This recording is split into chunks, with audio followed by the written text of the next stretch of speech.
Katie, I hope you're well. This is my video presentation for EST400 for my teaching prop. So I decided to make a two-component prop. So the first component was my easel, which you can see in the pink, and a felt storyboard with the Gruffalo on it. So this is just an example of how it can be used. So I focused on a literacy component for level 1, as I feel sometimes there's not a lot of resources available that aren't your stock standard help or lessons. So I thought this was an interesting way to add for storytelling, and also for the children to be able to use their own stories and create on a felt storyboard. So the other ways that this could be used, I thought, was just to have this board off, and that the easel could be a showcase for artwork or student of the week or important messages, notices like birthdays, and also for the board it could be a daily routine timetable so the children could follow along visually. So I wanted to challenge myself in a way that I hadn't before. I'm creative in my head, but to put it on paper doesn't always go to plan. So I wanted to challenge myself in my design brief to use two different woods. So I used pine, wood and ply. And I also wanted it to be high, so I set myself a 1.5 height minimum. So it ended up being 1.3, I think it was, all up.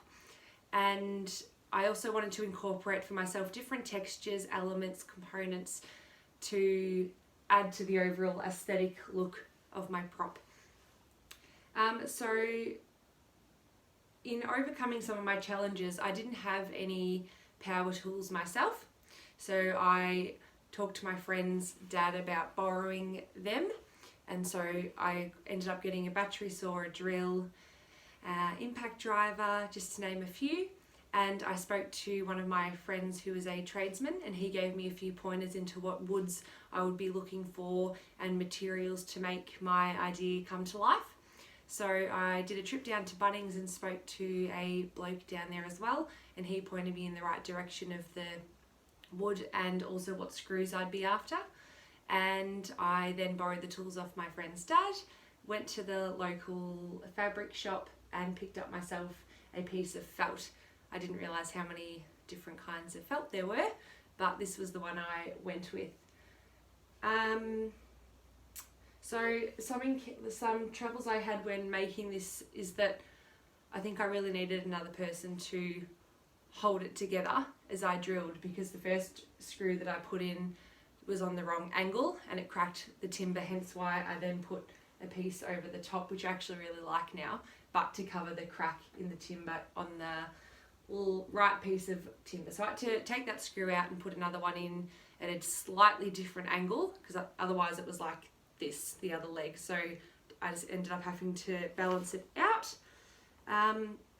So to help this idea initially, I did some sketches and made some notes about what I thought I wanted to create, which it came out better than what I thought in my head. So I was super pleased with that. Going ahead, I would put a hinge at the back of the easel so it would have more function of closing and opening fully, as apart from being just having a limited range in movement due to only being screwed in. For safety, I had safety glasses, earmuffs, and made sure that my space was clean and safe and wouldn't obviously cause me or anyone else any injury. Yeah, so I was really happy with what I cut up a book that I had, the Gruffalo, obviously, as you can see. So I cut up the book and used it and laminated it, cut it out, and used Velcro dots. So as you can see, they go on and off like that, so they can be super interchangeable and everything. And I also had, to coincide with the Gruffalo as a storyboard, I also had the big book initially to help make my ideas come to life.